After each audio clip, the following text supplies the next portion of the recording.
अस्सलामु अलैकुम वरहमतुल्लाहि वबरकातुहू। मोहतरम दोस्तों, बहुत सारे आप लोगों के सवालात हैं। इंशाअल्लाह आज की मजलिस में उनके जवाबात देने की कोशिश करेंगे। तो सबसे पहला सवाल पढ़ते हैं जो कमेंट किया है सारा ख़ान ने।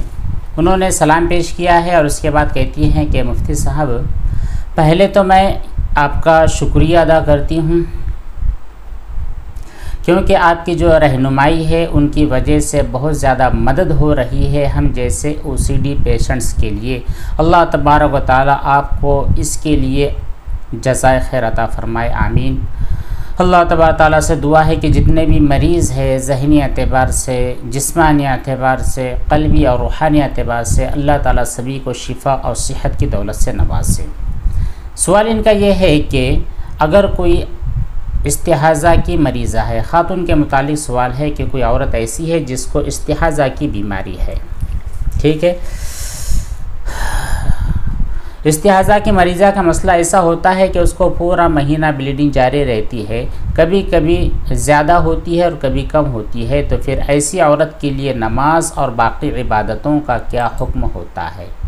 देखिए, वो औरत जिसको इस्तिहाज़ा का मर्ज़ है, पहले तो ये कंसेप्ट समझ ले कि इस्तिहाज़ा कहाँ किसे जाता है।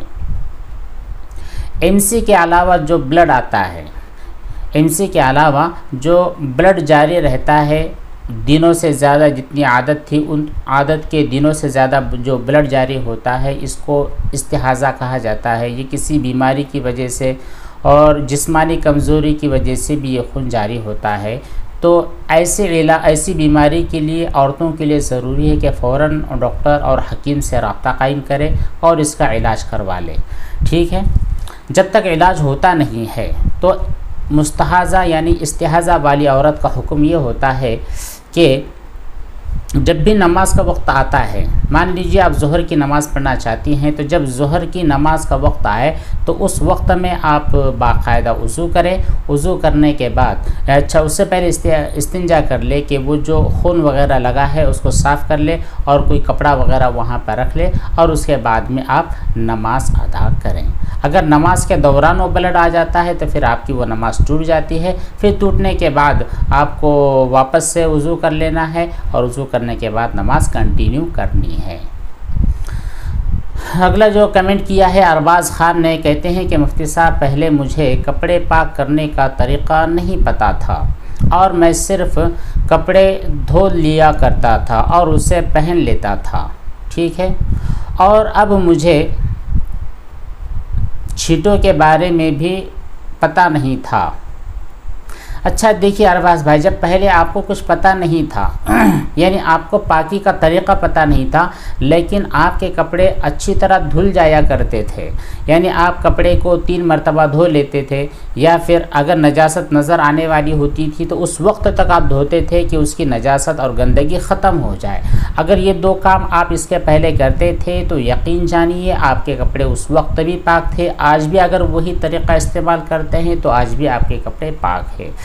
लेकिन अगर किसी मखसूस कपड़े और किसी मखसूस दिन के बारे में आपको यकीन हो जाए कि मान लीजिए पिछले साल 23 अक्टूबर को ऐसा गुजरा दिन कि मेरा कपड़ा नापाक था और मैंने उसको धोया ही नहीं, या फिर धोया तो ऐसे धोया कि उस पर की नजासत ही ख़त्म नहीं हुई थी, तो आप उस पर्टिकुलर दिन की नमाज को लौटा दीजिए। इतना काम आप कर सकते हैं।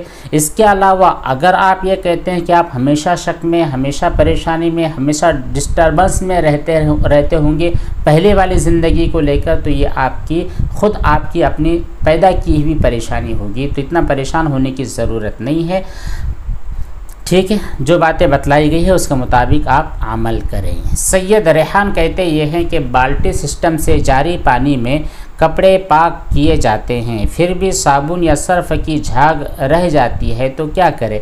देखिए रेहान साहब, जब आपने कपड़े को धोया या आपका कपड़ा है, आपने इसको अच्छी तरह धो दिया इसको 3 मरतबा अच्छी तरह आपने निचोड़ भी दिया है तो इसमें की जो नजासत थी, गंदगी थी, नापाकी थी और उसका जो पानी था सब के सब निकल गया है, बह गया है। फिर भी बाज़ साबुन या फिर बाज़ सर्फ ऐसे होते हैं जिनकी जो झाग होती है वो आपके कपड़ों के अंदर बाकी रहती है, तो उस झाग की वजह से आपके कपड़ों के ऊपर, उनकी पाकी के ऊपर कोई असर पड़ने वाला नहीं होगा, कोई टेंशन की बात नहीं है। लेकिन वैसे भी देखा जाता है कि आम तौर पर 3 मरतबा जब आप अपने कपड़ों को अच्छी तरह खंगाल कर, अच्छी तरह धोकर, अच्छी तरह निचोड़ कर डाल देंगे तो उनके असरात ख़त्म ही हो जाते हैं। इन केस अगर कोई कपड़ा ऐसा बाकी रह जाता है जिस पर आपके सरफ या साबुन का निशान है तो फिर टेंशन लेने वाली बात भी नहीं है। शाकिर सैयद कहते ये हैं कि हमारी वालिदा है, उनको दुआए कुनूद याद करना बहुत ज़्यादा मुश्किल हो रहा है। अब वो वित्र की नमाज़ पढ़ सकती है या नहीं? अगर पढ़ेगी तो फिर दुआ क्या पढ़ेगी? देखिए, ईशा की नमाज़ तो उन्हें पढ़नी है और ईशा के बाद जो वितर की नमाज़ होती है वो भी पढ़ना है। नमाज किसी को माफ़ नहीं है। हम ऐसा नहीं कह सकते कि मुझको सूरह फातिहा नहीं आती तो चलो आज से मैं नमाज ही नहीं पढ़ूंगा जब तक कि मेरे को सूरह फातिहा याद ना हो जाए। ऐसी मुआफ़ी होती नहीं है। ठीक है शाकिर भाई, तो नमाज आपको भी पढ़नी है, आपकी वालिदा को भी पढ़नी है, जितने भी लोग हैं सबको नमाज़ें पढ़नी है और उनमें जो सूरतें हैं, मसनून दुआएं हैं, इन तमाम दुआओं को याद कर कर के पढ़ना है। जब तक याद नहीं होता है तो आप माज़ूर हैं। जो भी आपको कुरान करीम का हिस्सा आता है वो पढ़ करके आप अपनी नमाज को पूरी कर सकते हैं। खैर, आपने अपने वालिदा के ताल्लुक़ से सवाल किया है तो देखिए, ये जो दुआए कुनूत है, ठीक है, वित्र में जो दुआ कुनूत पढ़ी जाती है उसके मखसूस अल्फाज के बस वही अल्फाज आपको पढ़नी है। जैसे अल्लाहुम्मा इन्ना नस्तईनुका व नस्तगफिरुका व नुमिनु बिका व नतवक्कलु अलैक व नुस्नी अलैकल खैर व नशकुरुका व ला नकफुरुक व नखलउ व नतरुक मन यफजुरुक अल्लाहुम्मा इय्याका नअबुदु व लका नुसल्ली व नस्जुदु व इलैका नसअ व नहफिदु व नरजु रहमतक व नख्शा अज़ाबक इन्ना अज़ाबक बिलकुफ़ारि मुल्हिक़। इस दुआए कुनूत का पढ़ना लाजिम और ज़रूरी नहीं है। अगर आपने याद कर लिया है और इसी को आप पढ़ते हैं तो बहुत अच्छी बात है, ठीक है। लेकिन अगर आपने याद नहीं की है तो इसके अलावा और बहुत सारी जो दुआएं हैं, जैसे रब्बना आतिना फिद दुनिया हसनतम व फिल आखिरती हसनतम व क़िना अज़ाबन्नार, इतनी पढ़ ले और इसको पढ़ते रहें। अपने वालिदा को सिखाएं। या बहुत सारे ऑडियो क्लिप्स हो सकते हैं, वीडियो क्लिप्स हो सकते हैं, उनको रिकॉर्ड करके आप अपने वालिदा को कंटिन्यू सुनाते रहे तो वो पढ़ते रहेंगी, वो सुनते रहेंगी, तो इंशाअल्लाह 2-4 महीने के अंदर उन्हें ये मुकम्मल दुआ कुनूत याद हो जाएगा, जो कि बड़ा वाला है। अभी मैंने जो आपको सुनाया, जब तक आपको आपके वालिदा को याद होता नहीं है उस वक्त तक आप उनको सिखा दे कि अल्लाहुम्मा ग़फ़िरली अल्लाहुम्मा ग़फ़िरली अल्लाहुम्मा ग़फ़िरली, ये 3 मरतबा पढ़ ले और उसके बाद में रुकू कर ले। इंशाअल्लाह उनकी वितर की नमाज सही हो जाएगी। लेकिन साथ ही साथ ये जो बड़ी जो दुआ कुनूत होती है इनके पढ़ाने और याद करने का भी एहतमाम आपको करना है। इसके अलावा नमाज की माफ़ी बिल्कुल नहीं होगी। अच्छा, अबरार अहमद का कहना ये है कि हमारी बहन के शौहर का इंतकाल हो चुका है। अच्छा, इन्ना लिल्लाहि व इन्ना इलैहि राजिऊन। हमारी बहन के शौहर का इंतकाल हो चुका है, लेकिन बहन उसी घर में मौजूद है जहां उनके शौहर रहते थे। तो क्या हमारी बहन के शौहर के वालिद यानी उनके ससुर अभी भी उनके लिए महरम है या फिर महरम नहीं है? बिल्कुल महरम है, ठीक है। जो शौहर होता है उस शौहर के माँ बाप इसके लिए महरम है और जो बीवी है उसके माँ बाप शौहर के लिए महरम है। ये हमेशा के लिए रहते हैं। ऐसा नहीं कि मर गए, इंतकाल हो गया दोनों में से किसी एक का, फिर दोनों में से महरमियत का रिश्ता ख़त्म हो गया, ऐसा नहीं होता है। ये अबद तक यानी हमेशा के लिए ये महरम रहते हैं। तो वो जो बहन के जो ससुर है, आपकी बहन के जो ससुर है, वो उनके लिए अभी भी महरम ही है। लेकिन चूँकि इधर फितने का दौर है इसलिए बिना पर्दे के उनके सामने आने जाने से इंतहाई तौर पर बचना ज़्यादा मुफीद और ज़्यादा बेहतर होता है। अगर आपका यही पूछने का मकसद था तो उसका जवाब है।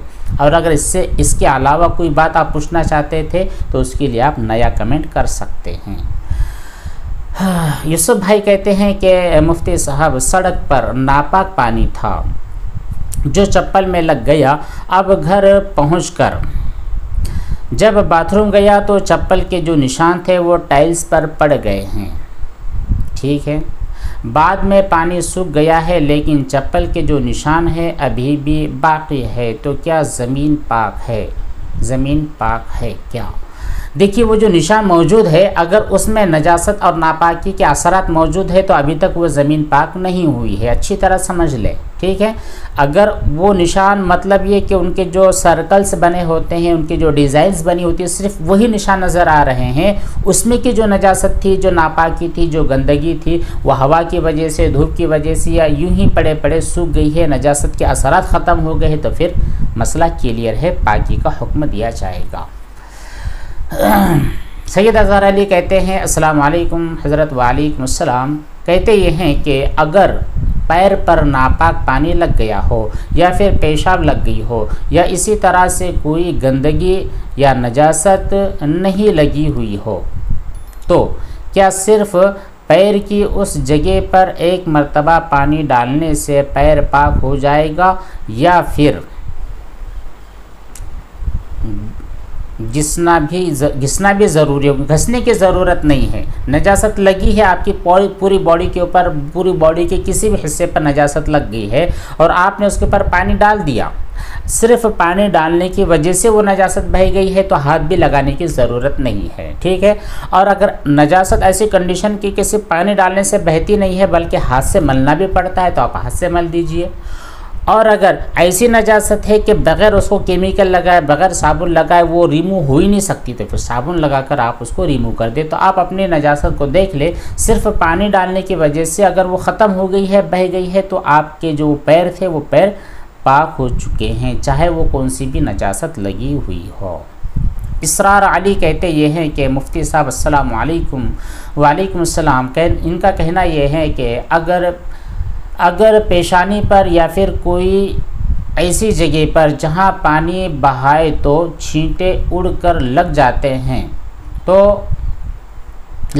हों, ऐसी कोई जगह पर खून या फिर पीप निकल आए और बह जाए, तो क्या 3 बार गीला हाथ फेर देने से पाक हो जाएगा? देखिए, बॉडी के ऊपर अगर कोई नजासत लगती है ना, तो सिर्फ पोंछ देने से, गीला हाथ करके पोंछ देने से वो जगह पाक नहीं होती है, उसको धोना ही होता है।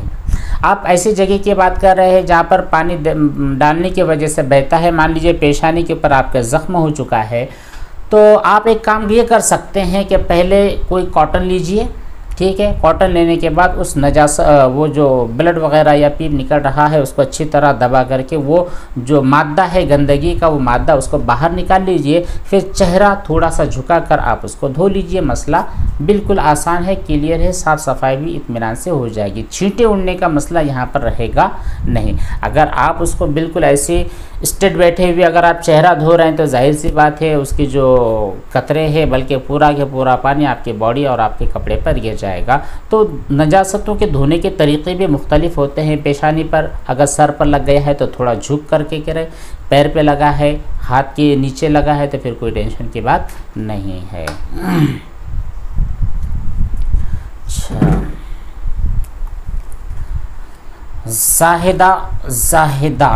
जाहिदा शेख इनका कहना ये है कि मेरा एक दांत टूट गया है। अच्छा, मेरा एक दांत टूट गया है, तो अब हमने दवाखाने से उस दांत की जगह को नकली दांत लगाया है, तो ये नकली दांत लगाना जायज़ है या जायज़ नहीं है? अगर दांत लगा देंगे तो गुस्ल और वज़ू का तरीका कैसे होगा? कोई टेंशन की बात नहीं है। दांत लगाने की वजह से कोई गुनाह वाली बात होती नहीं है। दांत आपका टूट गया है, 1 टूटे, 10 टूटे, 2 टूटे, जो भी दांत टूट गए हैं आप उसकी जगह पर मसनूई जो दांत होते हैं, नकली जो दांत होते हैं, बिल्कुल लगा सकते हैं। लगाने की वजह से कोई गुनाह वगैरह मिलता नहीं है। अब दूसरा मसला आता है कि अगर आपने नकली दांत लगा दिए हैं तो फिर वज़ू और गुस्ल का तरीक़ा क्या होगा? तो यहाँ पर 2 कंडीशन है। बहुत सारे दांत ऐसे होते हैं जिनको आसानी से लगा भी सकते हैं और आसानी से निकाल भी सकते हैं आप अपने घर पर। अगर ऐसे दांत है तो फिर वज़ू और गुस्ल के वक्त उन दांतों का निकालना ज़रूरी है। ठीक है। दूसरी चीज़ ये कि अगर कोई दांत सर्जरी के ज़रिए आपके फ़िक्स कर दिए गए हैं, सर्जरी के ज़रिए जब फिक्स कर दिए गए तो आप उस दांत को निकाल नहीं सकते अपने घर पर, बल्कि डॉक्टर के ज़रिए ही निकलवाना ज़रूरी होता है। वैसे मुमकिन होता है, घर पर आप नहीं लगा सकते हैं उन दांतों को जो आपने सर्जरी के साथ लगाए हैं। तो फिर वो दांत आपके मुंह के अंदर फिक्स हो चुके हैं, उन दांतों के होते हुए आपका वज़ू भी हो जाता है, आपका गुस्ल भी हो जाता है। ये आपके मसनूई और जो क्या बोलते हैं जो नकली दांत होते हैं, इन नकली दांतों की दो किस्में हैं और दोनों के अहकाम अलग अलग हैं। ठीक है। ज़ैनब का सवाल है, अस्सलाम वालेकुम। वालेकुम सलाम। कहती ये हैं कि मेरा सवाल ये था कि अगर किसी कारपेट या फिर डोरमेट पर पेशाब के छींटे लग गए हैं या फिर कतरे लग गए हैं, फिर वो सूख जाए, फिर अगर उस जगह पर पानी का कुछ कतरा गिर जाए तो उसी पे तुरंत कोई आकर खड़ा हो जाए तो क्या उसका पैर नापाक हो जाएगा? सेम एग्जैक्टली उसी जगह के ऊपर जहाँ पर पेशाब का कतरा गिरा है, जहाँ पर नजासत का कतरा गिरा है, वो सूख गया है, फिर एग्जैक्टली उसी जगह के ऊपर पानी गिरा है और गिरने की वजह से वो नजासत जो सूख गई थी वो गीली होगी, और एग्जैक्टली उसी जगह के ऊपर आप या फिर कोई बंदा जाकर खड़ा हो गया और वो नजासत उसके पैर में ट्रांसफ़र हो गई है, तो जाहिर सी बात है उसका पैर नापाक हो गया है। अगर ऐसा नहीं है तो फिर पैर में नापाक नहीं होगा। ठीक है। हाँ, बस इतने सवालात। इसके अलावा और भी काफ़ी सवालात है, इंशाल्लाह उनके जवाबात स्टेप बाय स्टेप ज़रूर दिए जाएंगे। आपसे कुछ दरख्वास्त और है।